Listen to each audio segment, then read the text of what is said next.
Welcome to the Skip and Shannon Undisputed podcast. I'm Joy Taylor. You can catch us Monday through Friday at 9:30 a.m. Eastern, 6:30 Pacific on FS1. Here's what this podcast is all about. It's an unscripted, unfiltered, undisputed version of the day's show, and there is a lot to get into in today's podcast.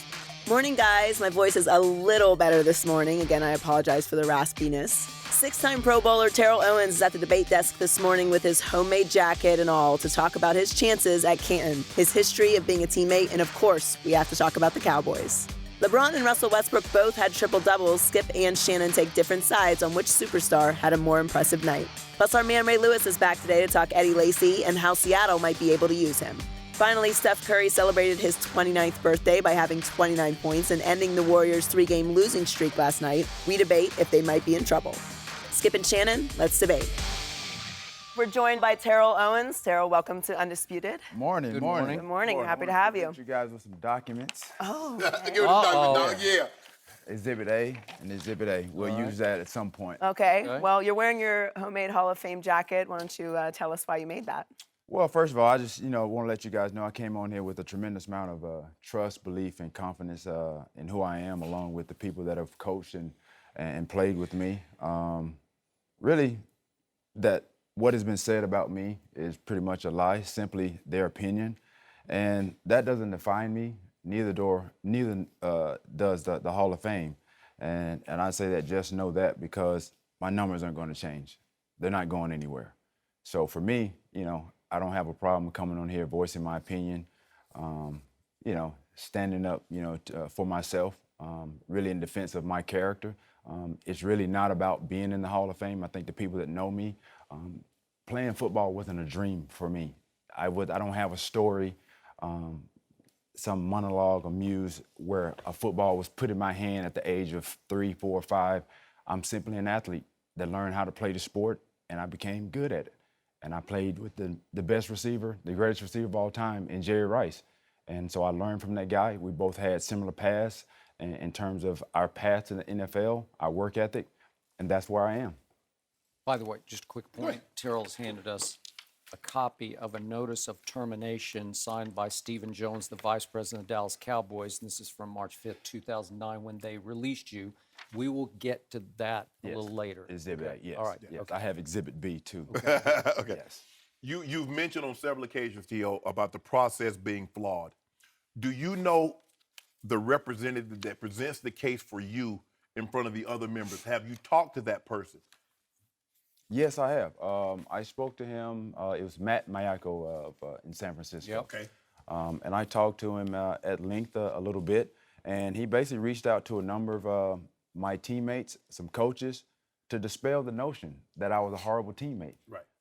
And I know Skip has gone on and adamantly said that I was a horrible teammate. For me, what is a horrible teammate? What did I do to make me a horrible teammate?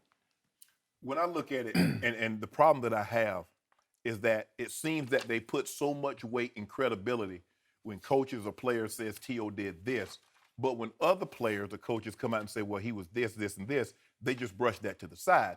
How does that make you feel, that knowing that a lot of these people that you played with and you played for speak so adamantly against you?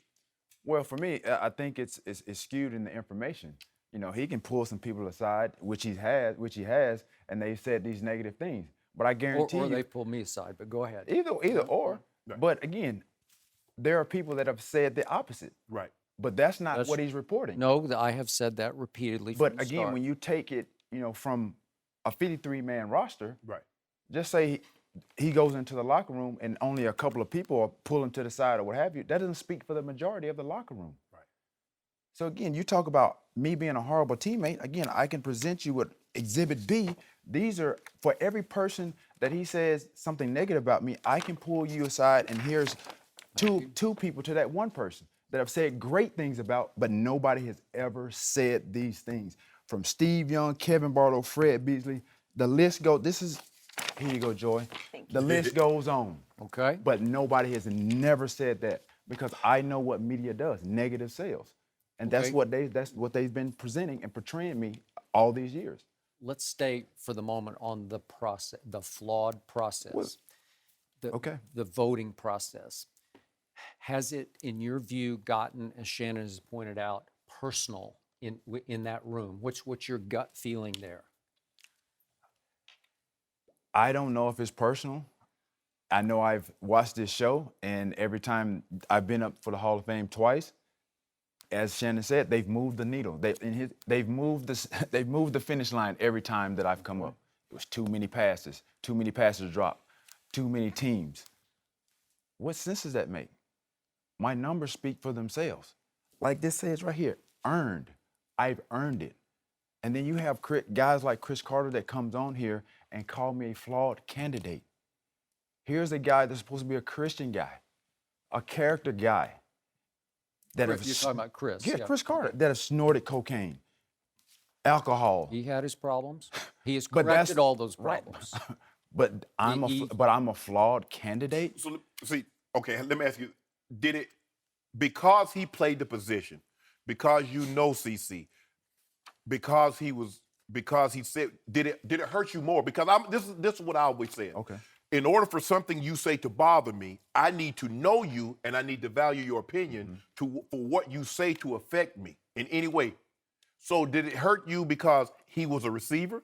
He played the position. He was very good at it. Is that what bothered you the most, or the fact that he said it to begin with? He said it from the begin with. And he goes on and say that I insulted Hall of Famers. What Hall of Famers have I insulted? He, Dan Fouts, and Bill Poland, they're the ones that came out and said negative things about me. So they can go out and say negative things about me and I can't respond? To me, that's a rebuttal. That's just a response. When you and I talk, and we've talked a lot, the only thing, and what have I told you? I said, I'm going to defend you. Right. And what did you tell me? You're going to leave that up to me, but as long as they don't attack my character personally, if they attack my character personally, tell Skip how you're going to defend yourself. You would go on the media or you go somewhere and says, look, I want to refute what he said about me personally. Absolutely. Again, I've had a number of people that have requested interviews about the process. Yep. Again, I do it because I'm in a position to do it. I have a platform to voice my opinion. Mm-hmm. So just because I voice my opinion doesn't mean that I'm right or wrong. But for me, for you guys to go out here and say that I'm a horrible teammate, dude, there's a number of people in this country watching this show. You guys are tarnishing, slandering my name. Dude, I have a family. I have kids. Mm-hmm. My mom. Dude, it really doesn't affect me as much as it does my family. So when it gets to that point, that's when I have to stand up and I have to defend the Owens names. So when you make statements like that I'm a horrible teammate, and you put that out to the media, just because of a few people that have pulled you aside, that doesn't speak for the majority. Okay, and in a few minutes, we're going to go through each of your first three stops, as you and I have done before. Absolutely. And we're going to go back and forth. Absolutely. You're going to have all the time in the world to respond to everything that I bring up. But let's stay for the moment on this process. Right. Let's go one level deeper here. And I'm not going to try to put words in either of your mouths. I'm just going to raise the issue here. Close friend of mine, Jim Trotter, who I have great respect for, said the other day, do you know Jim, or have you? Jim, I don't know Jim. Okay, you don't Jim. Okay. Works for ESPN now. Mm-hmm. He's one of, if I get this right, I hope I have this correct because I just went through all the voters. He's one of 4 African-American voters out of 44. 44. Okay, right? Because they're no, it's 46 and two. But they're Hall of Famers, so it's 48. I'm not counting the 2 Hall of Famers, but James Lofton was one black.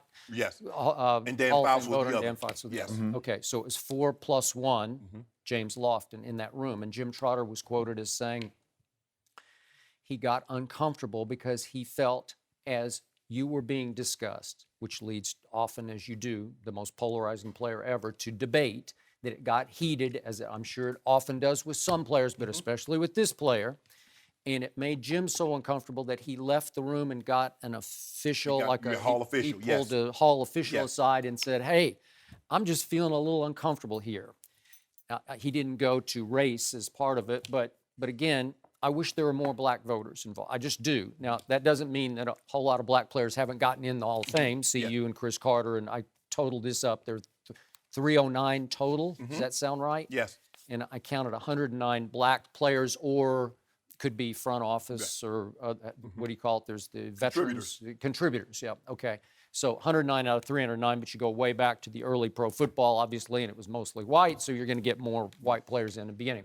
Okay, is there anything there? Is that troubling to either of you? No, what's troubling to me is that what's in the bylaws, nothing says about the sideline, the locker room is an extension of the football field. There's nothing that says a player can only play with X amount of teams. There's nothing that says, because all of us had flaws, there's no perfect candidate of the 309. I think 170 of them, Skip, are living members. Okay. And so there's nothing. But I've talked to some people that was in the room, and they said it did get uncomfortable. They say they've never seen it like this before. Of all the candidates that's been debated while they've been in the room, they've never seen anything like it was that Saturday. There's never been anything like this man. No. Me is that hopefully this year he goes in. When he goes in, they're going to have the team that he played for and the year in which he played. He played for 5 teams. Some he played longer, some he played shorter. Okay. They're going to have his numbers. They're not going to have all this other stuff. The Hall of Fame is a collection. It's a history. It documents the past history. How do you tell the NFL story without having the guy that has the second most yards, the third most touchdowns, the 8th most catches?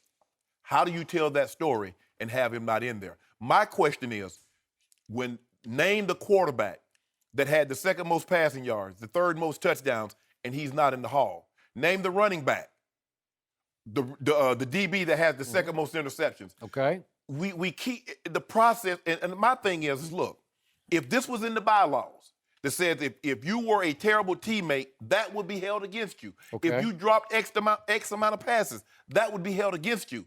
That only came to fruition when he became eligible. That's the problem I have. Vote how you vote.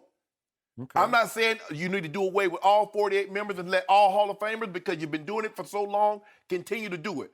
But you can't tell the man to run the 200 meters. He finished, he's dried off, he's retired, and say, nah, bro, you need to run a 400. Okay. Because that's what they're doing with him now. Okay, Terrell, any response from you on the makeup of the voting committee?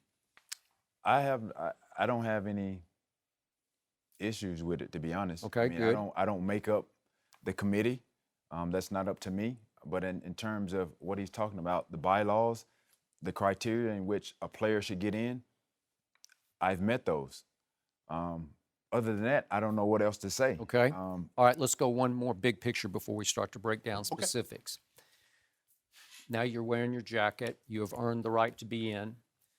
Do you have any concern, because I think my man Shannon does, that the more you protest, the harder it's going to be to get in next year, because you might start to alienate some of those voters in a new way where you're... Who's protesting?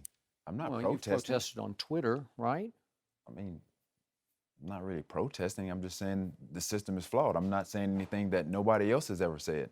I mean, you've done a great job in terms of creating the idea to the sports world with information that you've been, given on the side that I'm a horrible person or a horrible teammate. Okay, I'll detail that in just a moment. But again, you continue to fire back. You don't stay quiet about this. Some guys, did Shannon fire back it took Shannon 3 times to get in. You've gone through 0 for 2.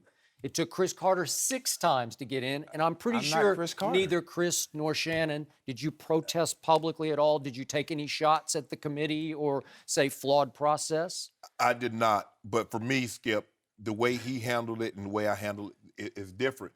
I think he would have been a lot quieter had some of these guys not started all of a sudden, he dropped too many passes or he played for too many different teams. You got guys like Chris Carter come out saying that I'm a flawed candidate.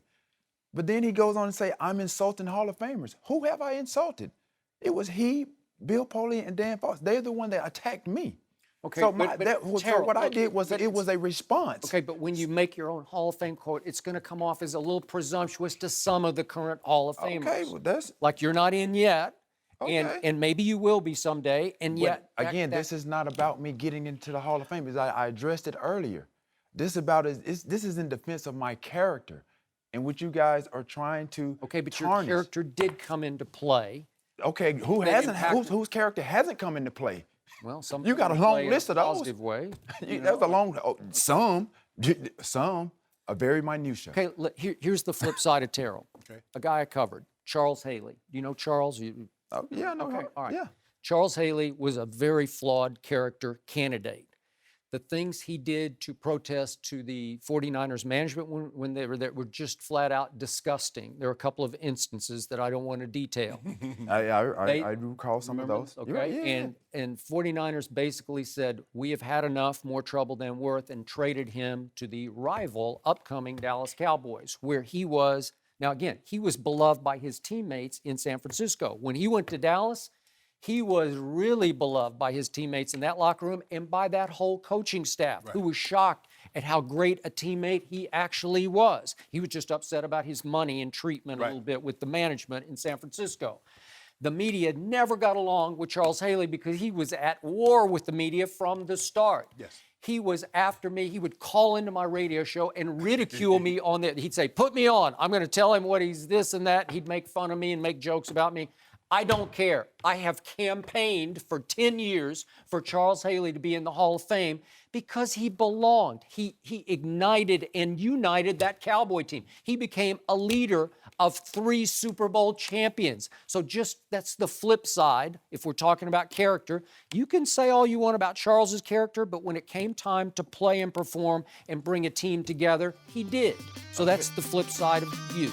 No mercy. Welcome back. Terrell Owens is still with us. Skip, I know you have some questions. I do. So, Mr. Owens, your numbers are clearly Hall of Fame worthy. And I will say this again, you and your friend Chad Johnson, the 2 most entertaining players in the history of the National Football League, and I don't think that's even close. By the way, he says hello. Well, thank you. I hope he advised you on how to react today. It has been my contention from the start, and this is, as you know, not new. I'm not some Johnny-come-lately with this, but that you have been as divisive and disruptive of player as I have ever been aware of in the National Football League, and I'm going to walk you through this. It's why I nicknamed you Team Obliterator, which I'm sure you did not appreciate, but I'm going to stand by what I've said I've from been the called start. worse by I'm better. sure you have. It's actually, well, we'll leave that be. But let's go stop by stop. Let's go San Francisco, Philly, and Dallas. And you have the floor. You can respond at any time as long as you want. But let's look at what happened in San Francisco, first of all, where it did get so bad at the peak of your prime that organization decided you were more trouble than you were worth. And they decided to basically give you away to Philly. Do you remember who came back? Brandon Whiting. Do you remember that guy, that defensive end from Philly? He played 5 games the next year and retired. That's who they got back for you because Terry Donahue, with whom I was close because I was covering the team, he was done with Terrell Owens at the peak of your prime. How long did he last? He didn't last Thank you. much longer. But, Okay. but again, he was in charge at that point.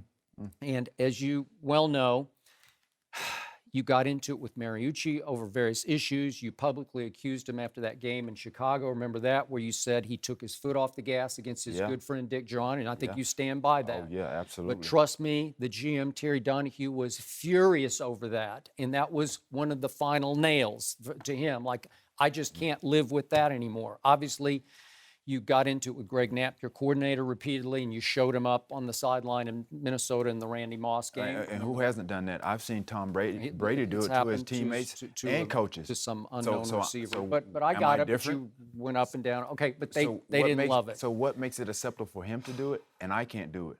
He's looked at as a leader and I'm looked at as a divisive to the locker room. He had one at that point when if you're talking about that one at Washington on the sideline, I think he'd won Bill 4 O'Brien? Super Bowls. Okay, well, Yep. that's only one incident you just Who was broke it? up. Taekwon Underwood that he went off on. You're not who's- answering the I'm not question, sure. Skip. Okay, but I'm just telling you, it was just some no-name receiver who ran the wrong route, and he put him in his place. Okay, so is So that, that's a reason to okay, berate you're somebody? challenging your coordinator, who was, I don't know why he was on the sideline exactly, but he was sitting on the bench, and you were just ranting and raving at him. Right, probably because I was probably open a bunch of times and I wasn't Okay, getting the ball. good. That's a fair point. But I left via trade, not because they wanted to get rid of me. That was because I had a 7-year contract with my fifth year voidable. My agent, idiot agent at the time, didn't submit the papers, so that triggered the trade. So it wasn't like they were trying to get rid of me. Yeah, that's a business move. Okay, but they didn't want you around anymore. Trust me on that. What do you mean? They gave you up for Brandon Whiting? If they didn't want me, they would have gotten rid of me after my fifth year.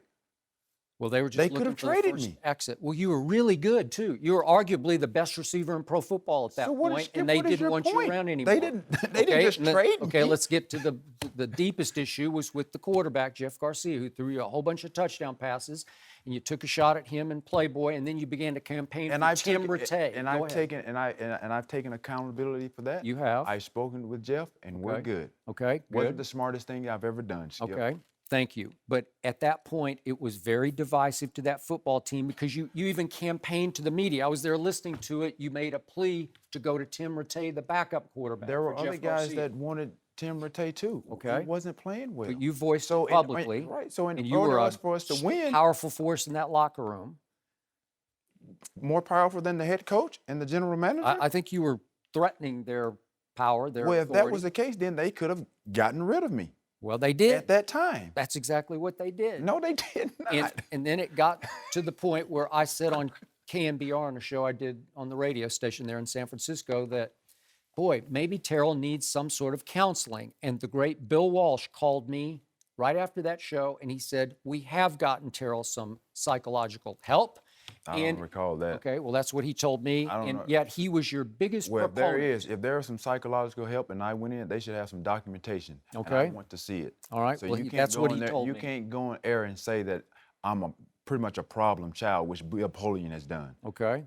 You can go check my high school records, college, and even to the pros. There's nothing mentally wrong with me. Okay. So to go on I'll and say accept that I'm that. a problem child, that's really an insult. I mean, what?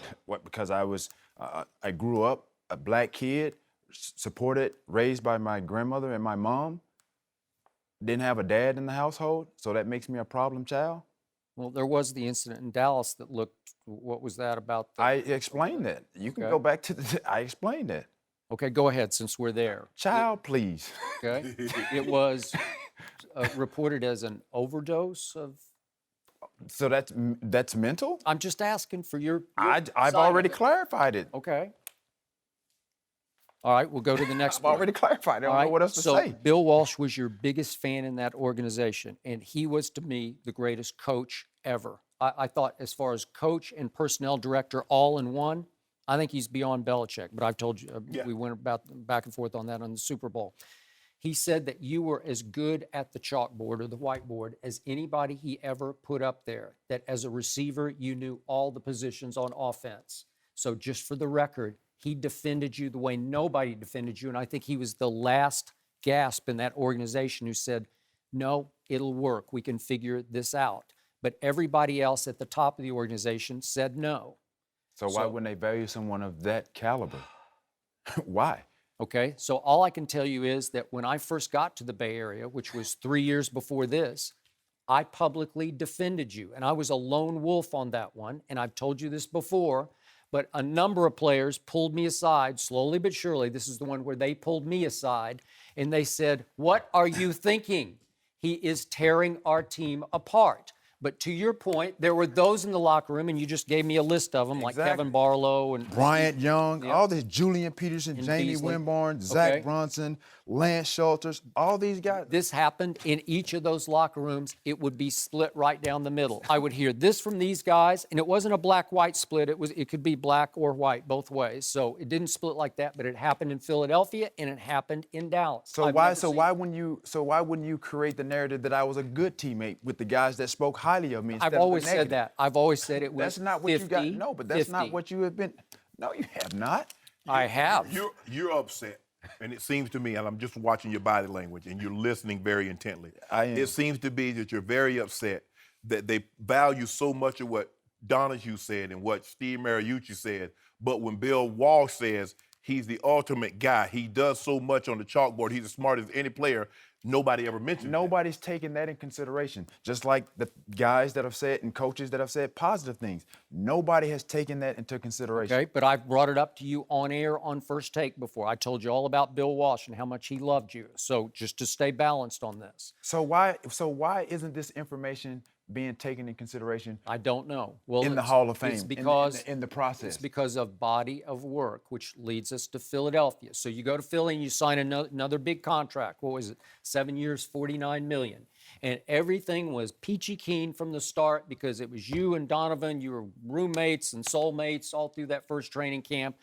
And you know what happened? It started to fall apart with Donovan. And one thing led to another. You didn't think he defended you enough publicly over That was salary. one of the incidents, but there was a game, I can't remember if we were playing the Giants or the Browns or whatever the case may be, but throughout the course of practice, there designed specific plays for myself. Ran it over and over. Knew it was going to work in the game. Ran that play to a T. Open, wide open, I didn't get the ball. I could hear my teammates from the sideline, why didn't he throw the ball? So I go back to the huddle and I was like, dude, I was open. You know what his response to me was? I know what his response was, but go ahead, tell Skip. Shut the F up. Okay. That Was his first year? I played a year and 7 games, so yeah, it was the first year. That was disrespectful. Okay. I've never disrespected any of my teammates to that degree. And I didn't make a stink about it on the field. I let it ride. I didn't argue about it. I said, cool. But I went into the locker room, addressed them after the game, man to man. Knowing the things that have happened in San Francisco, I didn't want to happen in Philly. Right. Went up to him, addressed him, told him I didn't appreciate that and don't let that happen again. For whatever reason, he may have taken, I don't know how he took it, he didn't like it, and that's where things started to unravel. So these are things that you aren't made aware of that I've tried to do to make myself a better person and a player based on things that happened in San Francisco. All right. Is it fair to say you and Donovan then just fell completely apart? I don't know what happened to Donovan. Trust me, when we got in between those lines, I did my job. I didn't necessarily have to talk to him on the football field, practice or whatever. For me, it wasn't an issue. As the season rolled along, it was people that brought it to my attention that it was an issue. To go into Lincoln Financial Stadium, do what I did, have 70,000 people chant your name, T.O., maybe that got under his skin. But for me, I didn't have anything personally against Donovan because I went there to achieve the goal of helping them get to the championship, get to the Super Bowl. That was my main reason. Okay. Shannon. I know a lot of what transpired in Philly. If you remember, you and I had a in-depth conversation at the All-Star game in Denver. You remember that? At Michael Jordan's party. And you and I were talking, and a lot of the things that you're telling Skip now. So are you saying from the moment that Donovan addressed you in front of your teammates and you having a conversation with him after the game, that was the start, the beginning of the end of you and his relationship? I think it was. But again, I tried to be the better person. Unbeknownst to you and others that are getting sideline information. I've heard Donovan's story straight from his lips, and it's upside down from your story. But go ahead. Again, you can ask the teammates. All right. You can go to Philly. You can ask some of the staff. Again, even from Ray Sherman, who coached me in Dallas. He basically said, "Tell them to come, call him, talk to him. These are the guys that have coached me. If you want to know the truth, call him. Okay, These are the guys." But the head coach in Philly and the coordinator in Philly, you began to have issues with and feud with Andy Reid and Brad Childress, right? You had some issues with them. Andy Reid, I love Andy Reid. Okay. Never going to say anything bad. Best coach I've ever had. Brad Childress, not so much. Okay. For whatever reason, he probably had his perception prior to me coming there. So again, you didn't love your contract after 2 years, your 7-year deal, and you began to have issues with management. And it got so bad in Philadelphia that Terrell Owens, again at the peak of his powers, got deactivated first suspended, then deactivated. They just basically sent you home, and then the next year they released you. Right? Yeah. Well, that's pretty ugly end to what looked like a fairy tale Philly story. Well, you know, Skip, it's sad to say that I went there, I played, I did beyond what was expected. I went to the Super Bowl, I played with 2 screws and a plate in my ankle, broken fibula, played in that game, and guys like yourself called me selfish for playing in that game. That's because 3 of your prominent teammates told me they felt you forced your way back in. And How can I force my way into a game? That you just weren't ready to play, and the Patriots knew it, and so you were no real threat to them, and yet Donovan force-fed you the ball. Would you have 9 for 122? That's force-feeding me the ball? If they would have gave me a couple more, we probably would have won, Skip. So how is that for? How can I can't force my way into a game. Okay. If I wasn't medically cleared to play, or they didn't think I was ready to play, they wouldn't have put me on the football field. I went to my doctor, Dr. Myerson. He didn't clear me. I had to sign a waiver from the Eagles to play in that game. Okay. Come on, man. Are you serious?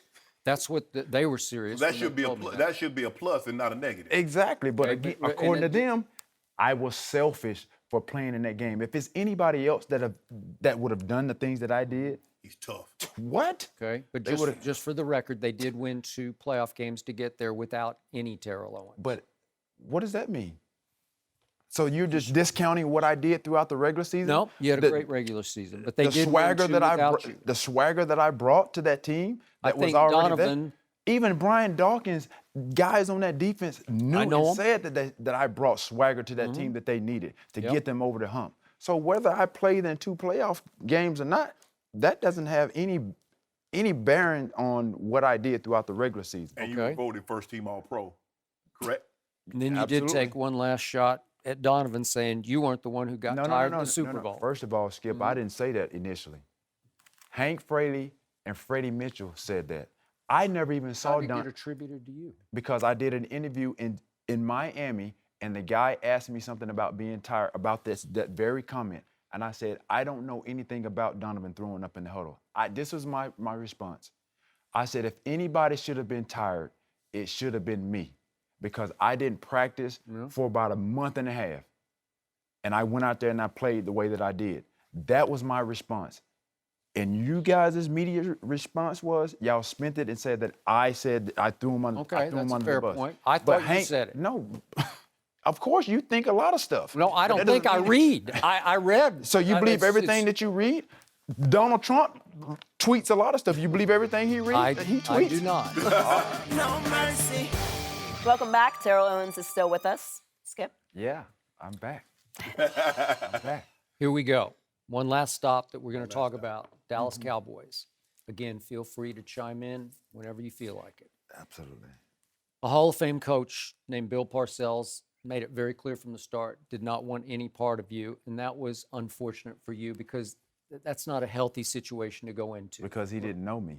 Okay. Personally, he didn't know And me. obviously, he didn't take any time or try to get to know you. Exactly. So whose fault is that? He's supposed to be the bigger guy. He's supposed to be the Hall of Fame coach.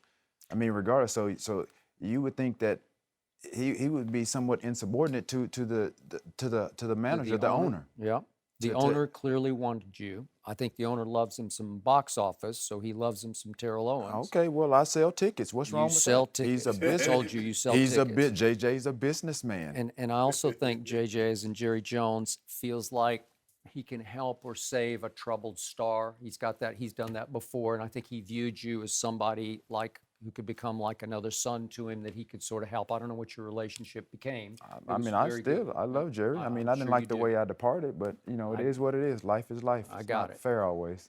Okay, so it got to the point where Parcells wouldn't even refer to you in public by name. He just called you the player.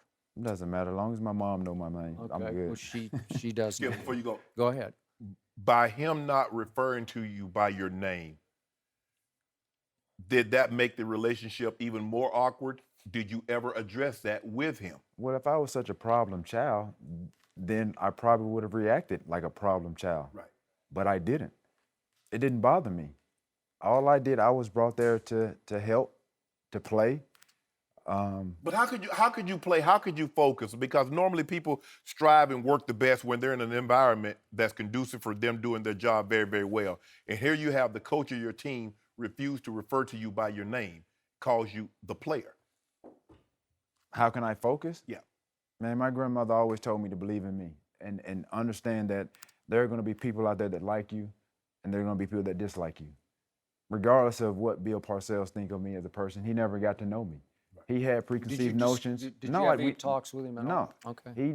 We never had any. I mean, obviously he had some preconceived notions based on what has happened in San Francisco and even in Philly. But again, just like I've tried to display here today, you don't know all the facts. Right. So I could have gone to the media with a lot of stuff that you guys weren't made aware of. I mean, especially in San Francisco with things with Mariucci. Okay. But it is what it is. I mean, I could have gone that route, but I had a job to do. So I didn't allow that to deter or take away from my passion and what I was trying to accomplish, me, personal goals and team goals. At the end of the day, I was just trying to do my job. So you would respond to Parcells. I don't remember the exact details, but you weren't playing in a camp practice, so you put on your Tour de France outfit and you got on the bike, and I think he thought you were trying to show him off. No, I was just trying to, dude, anybody that knows me, they know I like to have fun. Mm-hmm. I didn't like being out of practice no more than he probably liked me being out of practice. Mm-hmm. I mean, you've been in 2 days. Dude, it's hot. Yep. Every day, pads. So I tried to do whatever I could. That's me being, in my mind, a good teammate trying to uplift the team. Dude, you're trying to make the best of a bad situation. Exactly. I mean, dude, nobody wants to go to practice and every day it's hot. Your energy is drained. Yep. I was just trying to have fun. Anybody that knows me, they thought it was funny. Everybody thought it was funny except for Bill. I would say. Well, everybody thought it was funny except for him. When it comes to football, he doesn't have much of a sense of humor. You know how he's going to be. Okay. Right? So that makes me a bad guy? That makes me a bad teammate because I put on a Tour de France? Okay, then I'm fast forwarding a little bit here, but you got into it with Todd Haley, who was then your receivers coach.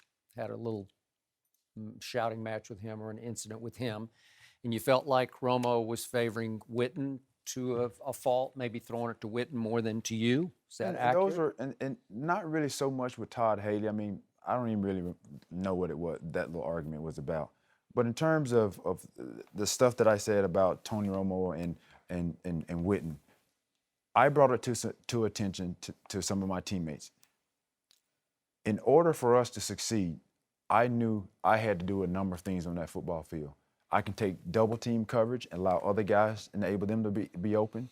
I can do my job as a number one receiver, make plays. But when I repeatedly see things in practice and see them on the side, those two alone, and not including other people as far as what they're doing, that was a problem for me. And it started to be a problem with some of the other guys too. I saw it. I didn't make a big issue out of it in the beginning, and I tried to address it in the meeting with the offensive guys. Did you address it with Tony? No, because we were in an offensive meeting. Your offensive meeting, okay. Right, so it's just us. So if I know that I'm pulling double team coverage or, guys are going, wide open in practice and he's throwing to a guy in double coverage and we got an easy shot right here, and then in the games, you're starting to see these things happen and then the results are either an interception or incomplete pass. These are habits that are starting to transfer into the game. And it wasn't about me catching the ball. I'm doing my job. He either throws it to me if I'm open. Right. If I'm going down the middle or I'm taking taking the top off and then enabling other guys to be open, that's me being a team player. That's me leading in the locker room, in that locker room. Okay. That's not me discussing it outside of that. Right. Okay. But when there was a meeting held with me trying to be a leader, addressing it with Garrett, there was only 3 people in that meeting. Actually 4. Me, Roy Williams, Patrick Creighton, and Jason Garrett. And it got out. How did it get out? I know Roy didn't say it. I know Patrick didn't say it. Nobody knew about that meeting but us and Jason Garrett. So you tell me how it got out. I don't know, but was our room wiretapped? I don't know, but one player told me. Going around a lot lately. One player told me that Jason Witten did not respond well to it, and that he challenged you before a practice one. No, that was not. I've never had an altercation with Jason Witten. Never. I'm on national TV. Jason, if we have, and maybe I got a concussion. Maybe I'm suffering from CTE. I do not remember ever being challenged by Jason Witten. Then maybe I was lied to. But now to your exhibit A. You were released by the Dallas Cowboys, and you got the sheet here. This Explain is it to the him. official. Explain it to him It's what the it- official termination letter, and they have to check a box for why you were released. And the box that's unchecked is your personal conduct. So they're saying it wasn't personal conduct. In the judgment of the club, your skill or performance has been unsatisfactory as compared with that of other players competing for positions on the club's roster. I have a hard time with that because you were still at the peak of your powers as a receiver, still one of the top receivers, but this is why they said they terminated you. Maybe they wouldn't officially acknowledge that it was because of locker room issues. Why wouldn't I don't know. They could have checked any box. They could have checked all the checked all way of down. them. They could have checked all of them, Skip. Okay. But they could have easily checked conduct detrimental, in which you have gone on the air and said, this is one of the teams that couldn't wait to get rid of me. Well, they couldn't because they released you. They didn't trade you because apparently they couldn't trade you. They just released you. Right, but according to this, Well, it was maybe performance-based. they didn't want the NFLPA to come back at them. Maybe it What? would have caused some sort of, As weak as the NFLPA dictate. I don't know. Well, You okay, about to make so me drink your Terrell, water. here's the big picture of You about to everything. make me drink your Okay, all right, here's what we just talked about. It sounds like you got a Sam- ball in your throat. Okay. You don't. Okay, listen to me. San Francisco traded you for somebody named Brandon Whiting because they were just done with you and wanted How to did that go work on. out? Well, I'm just saying, he was just like a nobody. He lasted 5 games the next year and retired. So it was Okay. like trading you for nobody. Then I told you the why it was Eagles, traded. okay, I got it. The Eagles released you at the peak of your powers, and the Dallas Cowboys released you at the peak of your powers. That doesn't look good on your resume. Right, that doesn't go with the narrative that they were ready to get rid of me, Skip. Yes, it does. They No, it released doesn't. you. Why would they release somebody with Hall of Fame numbers unless you were some sort of problem within the organization? They wouldn't. Because they couldn't get past what had happened in San Francisco or Okay. Philly. Okay, I can't undo that. I can't erase all that. Again, your numbers scream that you should be in the Hall of Fame, and this speaks pretty loudly, in my opinion, that you shouldn't be in the Hall of Fame, and this is what the voters keep bringing up. I just want, and we got to wrap T.O. But I can come back tomorrow. Okay. I can come back tomorrow. But here's the thing. This is the problem that bothers me, Joy. And that they said T.O. when he played in there, he's playing with a plate and 2 screws. And they said he's being selfish. I got a teammate that's in Canton, Jack Youngblood, who played the Super Bowl with a broken leg. He's hailed as heroic. Not one player has ever said he was selfish. He had a broken leg. He had a cast on his leg. Now, T.O. is playing with screws and a plate. He's selfish. One guy has a cast with a broken leg. He's heroic. And I just need to know why. No mercy. Russell Westbrook had his 33rd triple-double of the season. In last night's win against the Nets, Westbrook finished with 25 points, 12 rebounds, and 19 assists. And last night, LeBron James also had a triple-double in the Cavs' win against the Pistons. LeBron finished with 16 points, 11 rebounds, and 12 assists in only 28 minutes and set out the fourth quarter. Shannon, who had the more impressive triple-double, LeBron or Westbrook? Skip, is this Wait, is this a trick question? Yeah, that's what I was about to ask you. Is this a trick question? Wait, is this a trick question? Am I supposed? Go ahead. Hold on. Where are the cameras? I know cameras. Wait, is this the first day you're going to pick against LeBron? Skip? You know it's LeBron, and stop playing. Really? As a fish, Skip, he had 12 shot attempts. 12. That's it. 12, 28 minutes. He made 6 of them. Russell shot the ball 6 more times. Made the same amount of field goals. All LeBron is doing since the All-Star break is averaging 26, 12, and 9, shooting almost 55%. Russell. Wait, I thought this was about last. Hold on. Or is this about the hold on. since the All-Star break? No. I'd like to get Okay, some new well, research get here. you some new notes. Okay.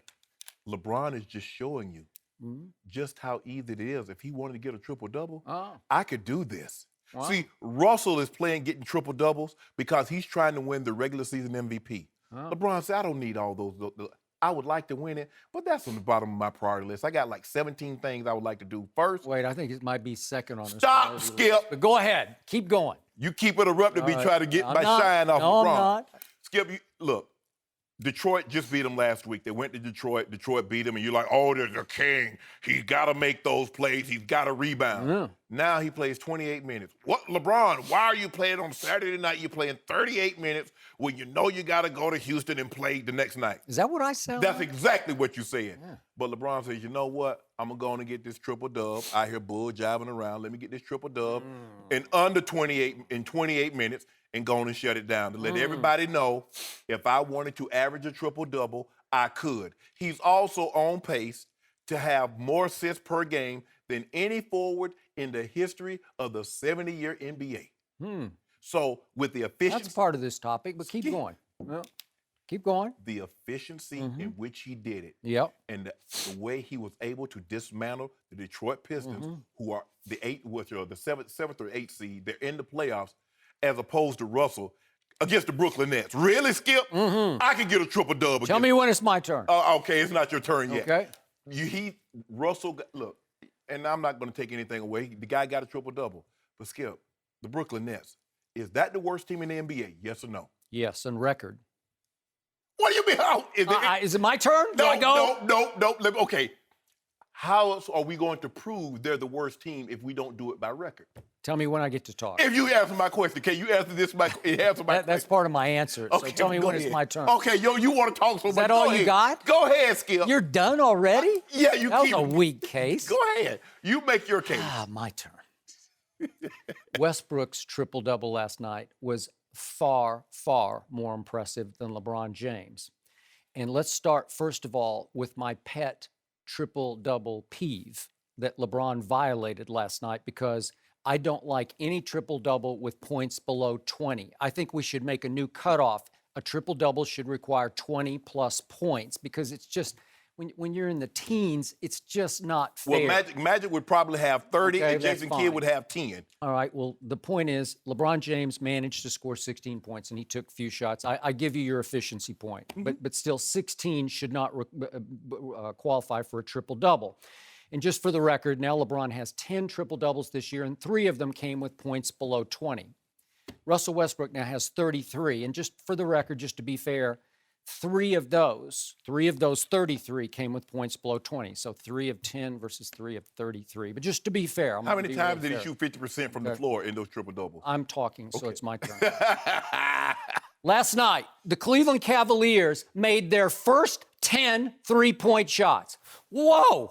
I watched it. I was like, again, and again. Guess who didn't make any of those? LeBron James did not make it because he didn't try any of those. Good for LeBron. I'll get to that in just a moment. But this game was over in about 5 minutes. Detroit was done in about 5 minutes. The score after one quarter was Cleveland 44, Detroit 26. And Detroit was no mas because it was garbage time for the last 3 quarters. LeBron James could have managed a triple-double last night with one arm literally tied behind his back for the last 3 quarters, because that's what was left of the Detroit Pistons. Are they better than the Nets? I'm still talking. Okay. So here's the point. The Cavs wound up hitting 19 of 30 three-point shots. That's 63%. That's just silly, right? Remember the first 2 rounds of the playoffs last year when I thought it was the crazy hottest playoff three-point shooting I'd ever seen against Detroit and Atlanta? Remember sweep? Yep. And those were 41% against Detroit and 51% in the sweep of Atlanta. 63% last night. 7 of LeBron's 12 assists came on three-point shots.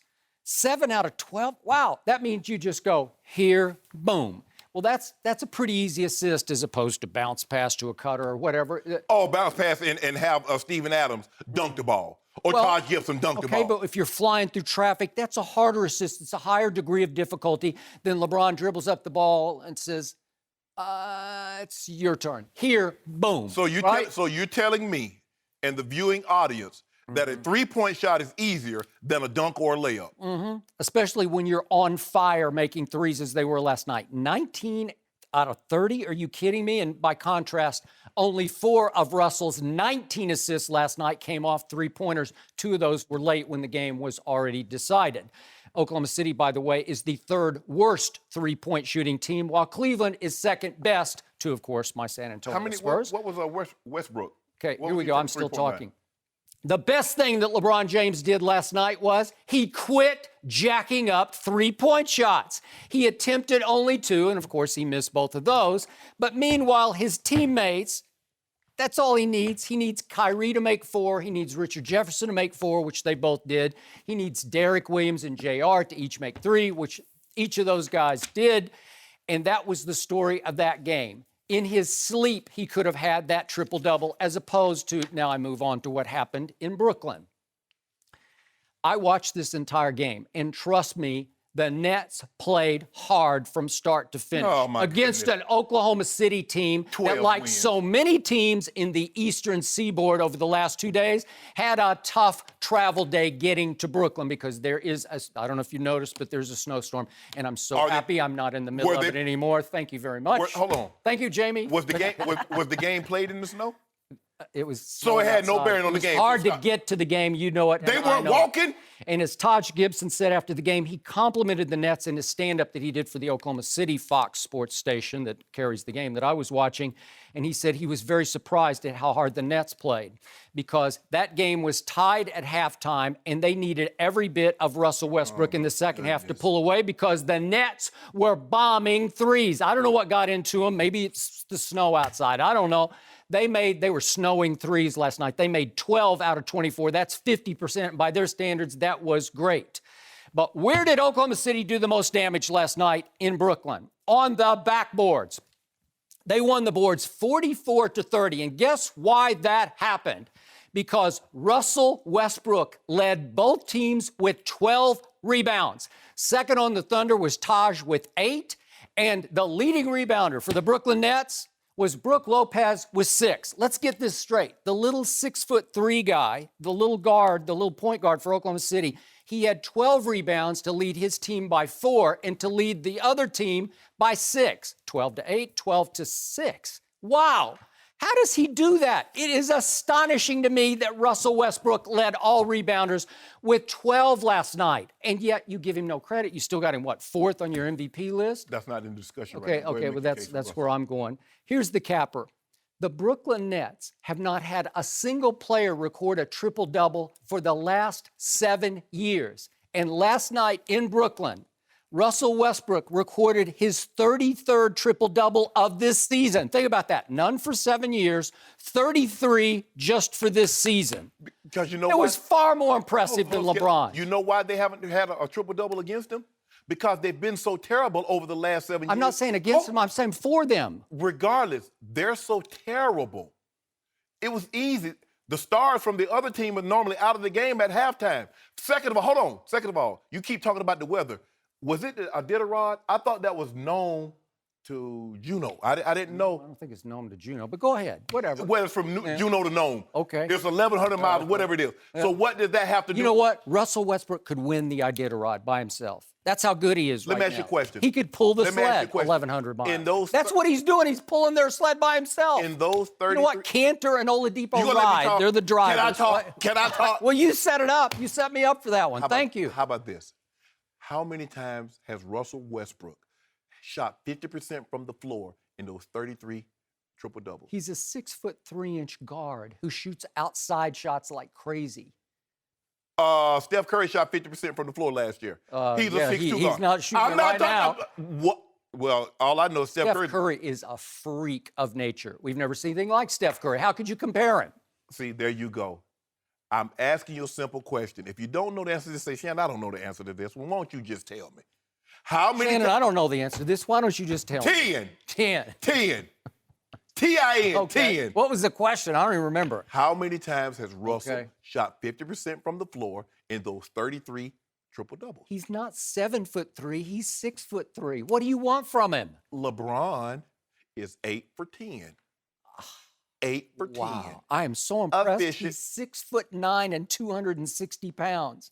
He could score at will in the paint if he so desired, but no, he's got to pull up and jack up threes like crazy, which will be the undoing of your team before this is over if he doesn't keep it up. Oh, now they're my team. When I say, what is this we you enjoying? What is this we? Who is this we? Now you put them back on me now. Do you not want them anymore? You done with them? They're going to win the title. Oh, okay. Thank you. I'm just asking you a question, Skip. Russell, 6 of 18 from the floor, 2 of 7 from 3, 5 turnovers. You don't mention anything about that. 19 assists? Are you kidding me? LeBron is efficient. Russell is volume.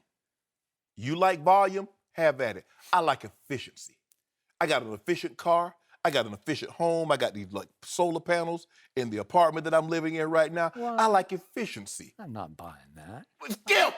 I know what I got. You have an efficient car? Wait, Have an how efficient? What is it? Hellcat? The Hellcat. Oh, that sips gasoline. It doesn't guzzle. It just sips it. I drive with Right? the black key. Oh, so I get the like black key. You cut off the horse. Right. Yeah. So I get like 20 miles to the gallon. Yeah. When I put that red key in there, I Yeah, only you get could- 8 miles to you the could gallon. put 2 But I red bet not keys in. catch you on the road, Yeah, you know what? regardless You of the could key. use 2 red keys, and I would blow your doors off in my Z06, and it would not be close. It'd be just like this triple-double against LeBron's triple-double. It would be And a guess what? wipeout. LeBron just put everybody on notice. He said, guys, y'all oohing and ahhing like, oh, the triple-double. If I really wanted to, I could get a triple-double. Well, but it looks to me like he suddenly really wants to. He stayed in the 28 Hall. He minutes? played 10 and a half minutes at Orlando the other 20 night just so he could get a triple-double. Skip. And I think he's trying to make a late MVP case, right? Skip, here's the thing. You know what happens. When LeBron was on the court last night, plus 22. Russell was on the court last night against the Brooklyn Nets. Me, you, Joy, and 2 camera That's guys not true. Take them into double overtime That before they is hit a not shot. true. Jeremy Lin had Not a last walk-off. night. No. Skip, you and I both know Russell was plus 7 last night against the Brooklyn Nets. LeBron was plus 22. So let me ask you a question. Who's the better team? Detroit? LeBron's teammates made 19 three-point shots last night. Do you realize Who assisted how that? astonishing that Who is? assisted that? 19? Who?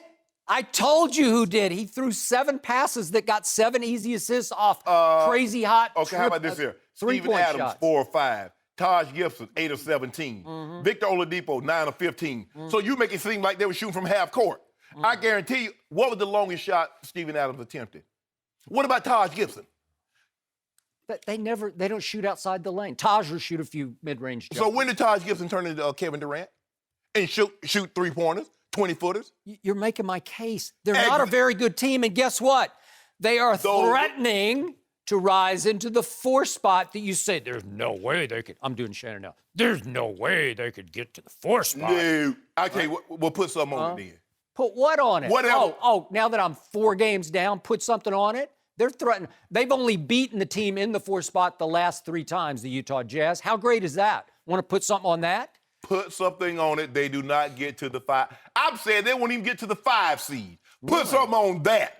The 5 seed, I'll take that, except, again, the odds are extremely in your favor.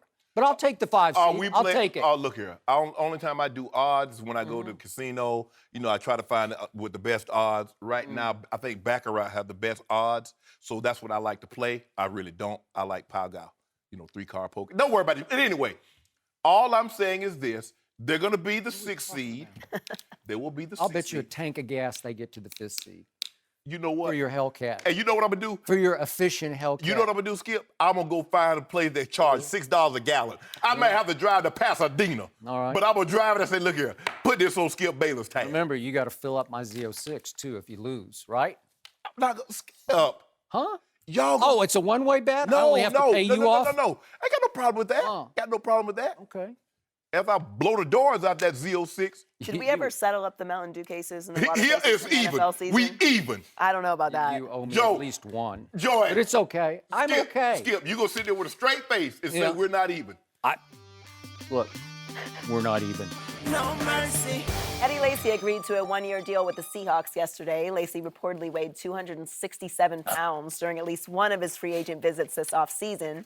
Pete Carroll told ESPN Radio that he wants Lacy to be in the 240 range. We're joined by 2-time Super Bowl champion Ray Lewis. Ray, I think you think 267 is too big, maybe, but how big is too big for a running back? Yeah, listen, wow. Yeah. 267, that's big. That's I think can you use it, right? It depends on the right running back. If you talk about the way he used to carry his weight. But Eddie is a different kind of back. Eddie is looked at more of like a slasher, and he's thick though. And I always looked at Eddie when you look at Eddie's lower body is really, really heavy. So he has to really 100% focus on nutrition, right? And so that's the biggest thing I think when you think about guys that come into this league.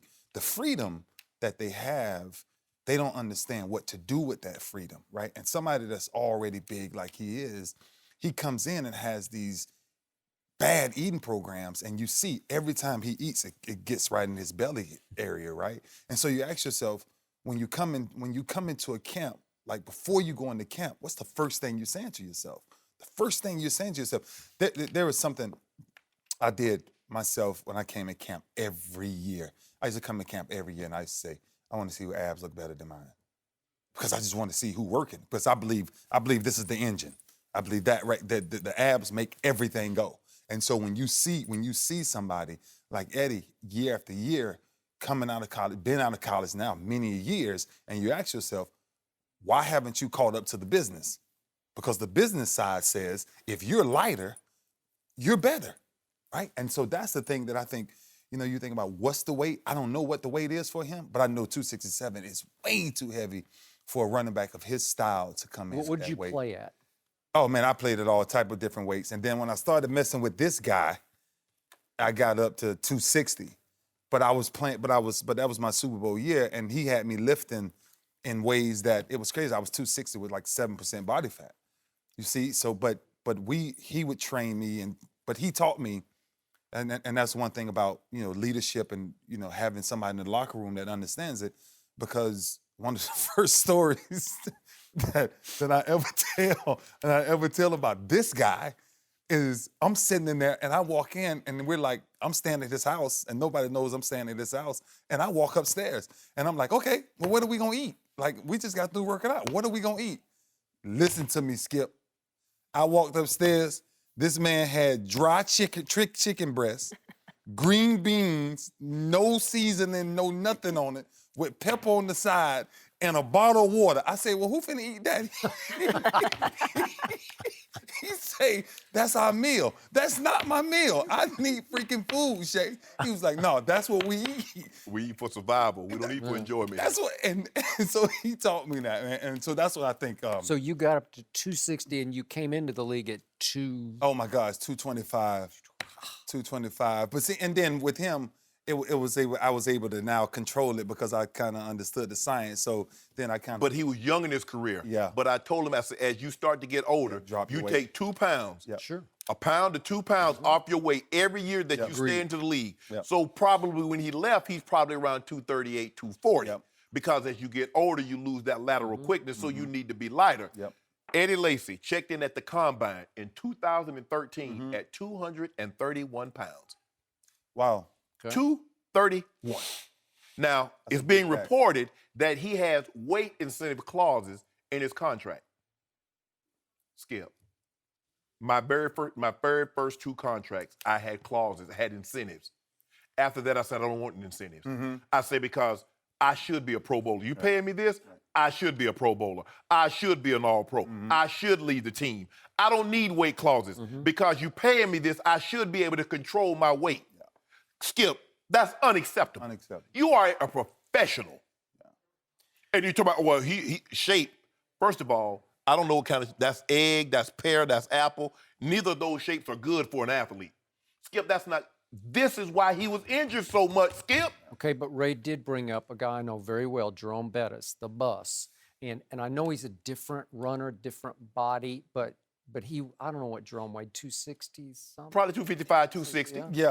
Yeah, he felt way heavier than that. That's what I'm saying. But here's the okay, but I got it. But when he was the bell cow, he wasn't like that. It was after he got Willie Parker, and he was only going to be used on short yardage, goal line situations. So him having to carry the ball 30 times, you didn't have to worry about being 260. Yeah. Now he's only going to get the ball 10 times a game. 3 of them is going to be in short yardage. The other 2 is going to be on goal line. Right. And but he was built for that though. I think that's the difference of the bus. Like the bus was built. I mean, since he college. won 265 at 26. No, right, absolutely. But I'm just saying, his figure is what it is, right? And so that's what you have to look at when you look at Eddie. When you go back and you think of somebody at 231, right, coming out of college in 2013. Yeah. So when you think about somebody at 231, as a back, that's a big running back. Yes. At 231. No, I got it. Yeah, you're talking about Eddie George sitting at 6'4". Eddie used to weigh anywhere between 230 and 240. But that's a 6'4", that's a 6'3", You 6'4" ran running into back. him a few Put it times. like this here, Skip. Leonard Fournette weighed 240 at the combine. And everybody say, what a big man. did. He's almost 30 pounds heavier than Leonard Fournette. Right. Okay, right now. Right he now. is. Now. But remember, he had ankle surgery, so he's doing little to no cardio for the last 3 months. Did you see- did and you he's see- still eating, right? You look at that stomach. Was he doing cardio in that picture? Okay, but I'm going to defend him only because of this. He is a gifted young man. He gifted. He has really gifted feet, and he can catch it. He has receiver hands, and I give him this. And I wouldn't want to have him running downhill at me because he will deliver a blow to people. And you say he got hurt because he was big. I don't know it's because he's overweight. I don't know. Maybe he just got hurt because he got hurt. Because running backs get hurt. But what did you see, Skip? He couldn't be the guy that he was when he was Rookie of the Year. He'd run 2 plays. He'd have to come to the sideline and sit out. Hey, if you're out of shape, see, Jerome never got out of shape. That's my Never got point, it. Skip. Yeah. I mean, if you are big and can carry it, Yep. that's one thing. But when you constantly get injured, when you can only go 2 plays at a time, how are you helping the Okay. team? Well, he's got now a coach who's going to let him get away with a little Well, he more might than be he- 280. Wait, no. Listen, just trust me with this one. If he has anybody, if you're Seattle and you have anybody to hook him with a nutritionist, right? You get a gym that nobody was ever expecting. You get a Marshawn Lynch type of attitude running the football all over again. Now, Shay, I'm just saying, if you take him, and you understand this, if you take him over the next 2-3 months, 3, 4, 5, 6 months, Shay, you get him right up under 230, right? Up under 230. Well, tell all the buffets to increase their prices. He won't go. Because he's taking out a bunch of buffets. Sometimes it's just a new environment. That's all you need. So Yeah, I bet he found a buffet spot. the Warriors ended their 3-game losing streak and beat the Sixers last night. Steph Curry scored 29 points on his 29th birthday, including a season-high 12 points in the fourth quarter to seal the win for Golden State. Steph was 8 of 23 from the field, and before last night's game, said he was not in a shooting slump. Skip, what's your biggest takeaway from last night's game? The Golden State Warriors remain stunningly vulnerable. And again, I remind everybody, they were playing at home last night, having lost 3 straight, against the Philadelphia 76ers with no Joel Embiid. They've traded Nerlens Noel, and obviously Ben Simmons has yet to play for the Sixers, so it's not the same when they were a little hot earlier this year. And I want to remind everyone that through 3 quarters of that game, the Sixers led the Warriors at Golden State by 12. Wow. That's just shocking to me.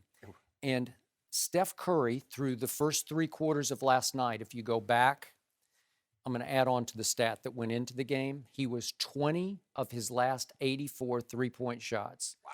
That's 23.8%. That is obviously, when he says, what he said, is he in a rut? They were all using the term rut.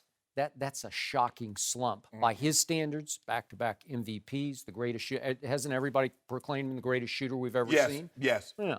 20 of his last 84. That means he'd missed 64 threes over that stretch. I've often said they go as Steph shoots, especially at home. He just ignites the crowd. And obviously on the road at Oklahoma City, he can take the crowd out of it. It seems to be real contagious when they're home, Skip. You got it. And yet, he's been in such a shocking slump that they've lost 3 straight. And then what happened last night started to make me doubt again, is Steph really the guy on that team? Because Draymond finally relit the fire in the fourth quarter, just playing defense. And for the game, he had 6 blocks and 4 steals, which is pretty great for Draymond. And he said after the game, they all talked about a little speech he gave after the first quarter, so it didn't seem to help for a while. But he made the comment, I'm going to paraphrase it slightly, but he basically said, Draymond, that as I go, as I lead, the others will follow. Right. And I'm starting to think, and again, he obviously missed Game 5 of the finals last year when he got suspended. I'm starting to think he's the man in Golden State. They kind of go as he sets the tone. He is the pulse, though. Yeah, He's the the pulse. heartbeat. Okay, so he's the heartbeat. And it brings me back to Steph Curry. This is such a crucial time for Steph because now we're coming down the stretch toward the playoffs. He's had back-to-back finals that by his MVP standards, not great. Iguodala won MVP of the first finals.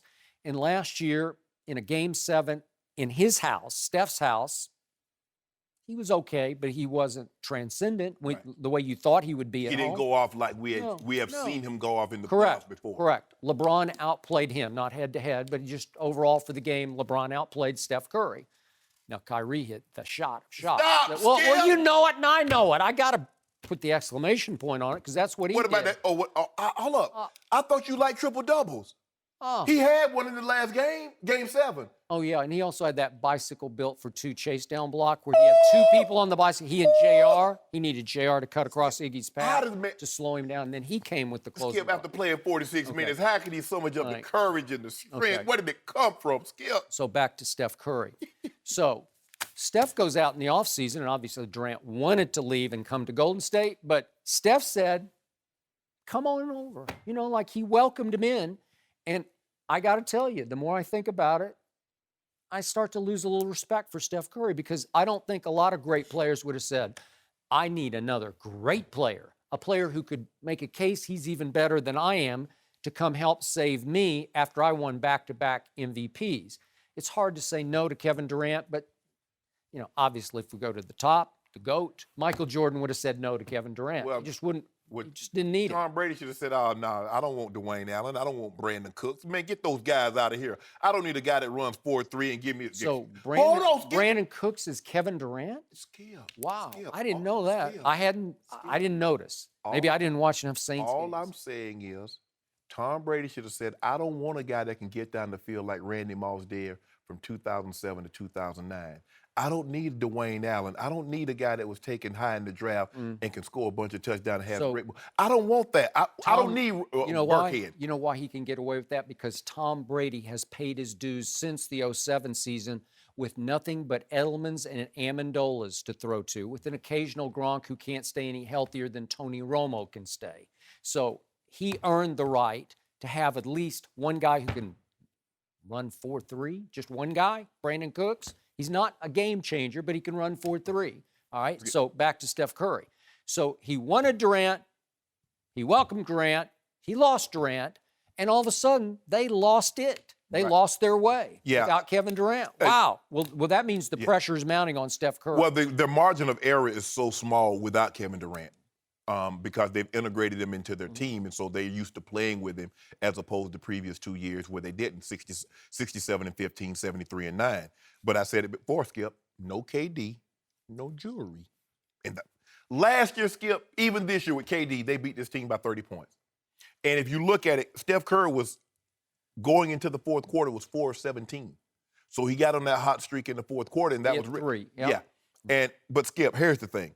I'm really not overly concerned because Steph, let me take it back. Let's go this way. I'm a little concerned because he is a shooter. He can't post. LeBron, if LeBron's outside shot is not going, guess what he can do? He can post you up. He can back you down. He can drive the ball to the basket. So can Russell. If Russell's outside shot's not going, he can go to the hole. That's Steph Curry, or Kyrie, James Harden. That's not Steph's game. Steph is not breaking you down, getting to the rack. Steph is a three-point distance shooter. And when the ball is not going in, it looks really, really bad. Now, since KD has been down, it's looked even worse because what's happening is, as a shooter, your mindset is, just keep shooting. Eventually, it's going to go in. But until it does, it starts to look worse. He's shooting the ball 4 more times since KD's been out. But none of those shots are going in. So now he's under 30% from three-point line, which is unheard of. That's worse than LeBron James' career playoff three-point percentage. That's bad. Oh, so yeah, I give you that little salvo. And that's the thing. We knew when Steph Curry, when KD came on, somebody had to Skip. Let me ask you a question. Let's put it in football terms. If Antonio Brown all of a sudden decided to join the Atlanta Falcons, or Julio or the Falcons decide to go to Pittsburgh, somebody's production is going to go down there. Yep. Everybody's not going to get 136 passes. So that's what happened. KD came on board. How do we integrate him? Because it's not like back in the 60s where you're shooting up 125, 130 shots a game. You're around 85, 90 if you're lucky. So now when you divvy all that up, KD get his 18, 19, Clay get his 18, 19, Steph get his 18, 19. Draymond gonna still want to get his 10 shots. So when you start divvying all that up, okay, the ball's got, somebody's production is gonna hurt. Now KD is gone. Now how do we go back to the way we played the previous 2 years without KD when we've been playing with him all year? We've worked so hard to get him integrated into our system. So until these shots start, because look, when the shots go, Steph Curry is shooting the exact same shots the previous 2 years. Sure. The only difference, they're not going in. When they were going in, because everybody else's bad shot was a great shot for Steph. Now that they're not going in, that was a bad shot for Steph. I mean, why would he shoot a 20? Because he's been used to making 27, 30, 40-foot threes. Because we saw what he did on that Saturday night in OKC, Skip, when he just walked into a 40-footer. Now, if he were to attempt that and it doesn't go in, like, Steph, what are you doing? I would agree. So, and trust me, that's in the back of his head, too. Exactly. But here's the thing, though, Skip. He has to keep shooting because he really has no other aspect. Who is he going to post up? Isaiah Thomas for the Celtics? He can't post up anybody, Skip. And he's not a guy like... He can get to the basket occasionally, but not like Russell can. But and Kyrie or James, but that's not his game. No. His game is the deep three, coming off picks. And yeah, he can get to the basket. You can get to the basket. Of course he can. He's just not a one-dimensional player, but that's not the best part. The best aspect of his game is putting the ball on the court, getting to the rack. That's not what he does really well. And right now, until these shots starts falling, they're gonna struggle from here on out, Skip, because everybody they see them as vulnerable. Sure. And their second unit is not getting it done. You know what? It's not remotely the way it was last year. When the shock troops came in last year, they could just blow you off the floor. You asking Sean Livingston play a lot more minutes than he used to. Barbosa could come in and he could hit a couple of threes. The next thing you know, he got 10 points. Yep. Iggy is playing more minutes than he normally plays. Yep. So he's not the same guy. And then think about it. You replace Kevin Durant with Matt Barnes. You give up 26 points. What's Matt giving them? 4? So that's the dilemma that they have. And I'm laughing at Matt Barnes because he speaks like he's now the team leader.